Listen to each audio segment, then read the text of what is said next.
Hello යාළුවනේ ඔන්න අද මම ඔයාලත් එක්ක බෙදා ගන්න යන්නේ මගේ ආමේනියා ට්‍රිප් එකේ විස්තර ටිකක්. මුලින්ම මම කියන්නම් ආමේනියාවට යන්න මට මොනවද අවශ්‍ය වෙන ඩොකියුමන්ට් කියලා.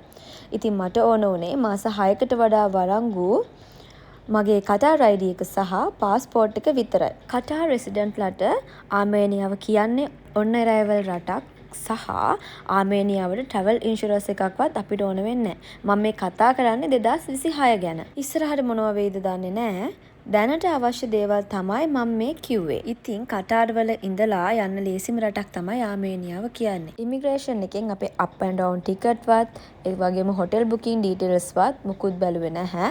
හැබැයි අපි ඕන වෙයි කියලා ඒ විස්තරත් අපි ළඟ තියාගෙන තමයි අපි ගියේ. ඉතින් දැන් අපි ආමේනියාව ගැන කතා කරමුකෝ. ආමේනියාව කියන්නේ යුරෝපයත් ආසියාවත් අතර පිහිටලා තියෙන රටක්. මේ භූමියෙන් විතරක් වටුණු රටක් නිසා මුහුදක් නැහැ. හැබැයි ඍතු 4ව ලස්සනට බලා ගන්න පුළුවන් රටක් තමයි ආමේනියාව කියන්නේ. අපි නම් ගියේ වින්ටර් එකේ ඒ මට හිම බලන්න තිබුණු ආසාව නිසාම තමයි. අපි නැවතිලා හිටියේ යෙරවාන් නගරේ. ඒක තමයි ආමේනියාවේ අගනුවර. ඒ වගේම ඒක තමයි ආමේනියාවේ විශාලම නගරය. මොඩර්න් බිල්ඩින් සහ පැරණි ඉතිහාසයක් සැඟවිලා තියෙන සුන්දර නගරයක් විදිහට තමයි ආමේනියාවේ යෙරවාන් නගරය සැලකෙන්නේ. ආමේනියාවේ මුදල් ඒකකයේ තමයි ආමේනියන් රෑම්ස්. නෝට්ටු 10 සිට 20000 දක්වාත් කාසි 10 සිට 500 දක්වාත් තියෙනවා. ලෝකල් මාකට් ටැක්සි කැෆේ වලට කුඩා කාසි අතේ තියෙන එක ගොඩක් හොඳයි. ඒ වගේම ලොකු හෝටල් වලට රෙස්ටෝරන්ට් වලට මාකට් වලට අපි ළඟ තියෙන වීසා කාඩ් යූස් කරන්නත් පුළුවන්. දැනට පවතින මුදල් අගයන් අනුව USD ඩොලර් එකක් කියන්නේ ඩ්‍රෑම් 410ක් විතර සහ කටාර් රියල් එකක් සමානයි ඩ්‍රෑම් 103කට විතර. මුලින්ම පොඩ්ඩක් අපිත් කන්ෆියුස් වෙලා සල්ලි පාවිච්චි කරනකොට හිටියේ අපිට හොඳ අත්දැකීම් ගොඩාක් ලැබුණා ආමේනියාවේ මුදල් පාවිච්චි කරනකොට. සංචාරය කරන අතරතුර හම්බෙන වෙළඳුන්ගෙන් අනිවාර්යෙන් පරිස්සම් වෙන්න.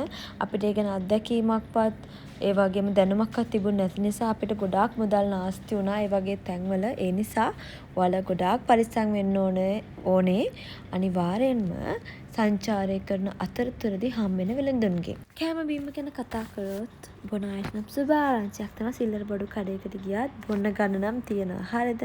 ආමේනියන් වයින් එකක් ගියොත් try කරලා බලන්න අමතක කරන්නත් එපා. ලවාෂ් කියලා රොටි වගේ පාන් වර්ගයක් තියෙනවා. ඒ වගේම බාබිකියු වර්ග සලාද වර්ග තමයි ගොඩාක් මෙහි තියෙන්නේ. ප්‍රධාන මාංශ වර්ගය තමයි ඌර්මස්. මම ඌර්මස් කෑවේ නැතත් එහි තියෙන කෑම බීම රටාවට හුරු වෙලා ඉතින් ෂේප් එකේ කාලා බීලා හිටියා තොර බේරගෙන. අපි හිටියේ ටවුන් එකක නිදී ෆුඩ් කෝට් එකක් තිබුණා SAS සහස් කියලා. ඒ ෆුඩ් කෝට් එකෙන් කාලා බීලා අපි ෂේප් එකේ ඉතින් අපේ කාලය ගත කරගෙන හිටියා. ආමේනියා භාෂාව ගැන කතා කරොත් ඒගොල්ලන්ටම ආවේනිකුන ආමේනියන් භාෂාවක් තියෙනවා. ඉංග්‍රීසි ගැන නම් ගයිස් ගැනුමක් නැතිම තරම්.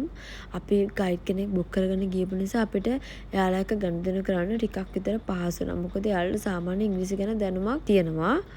අපි බුක් කරපු ට්‍රැවල් ගයිඩ් ගැන විස්තර තියෙනවා මෙන්න මේ ෆොටෝ එකේ. මම හිතනවා ගයිඩ් කෙනෙක් බුක් කරගෙන ගියොත් ඔයාලගේ ගමන ගොඩාක් පහසු කරගන්න පුළුවන් වෙයි කියලා. අපි නම් ප්‍රයිවට් ටුවර් එකක් තමයි ඉල්ලගත්තේ. ඔයාලට ගෲප් ටුවර් ප්‍රයිවට් ටුවර් ඒගොල්ලන්ට රික්වෙස්ට් කරලා ඔයගොල්ලෝ කැමති විදිහට ඉල්ල ගන්න පුළුවන්.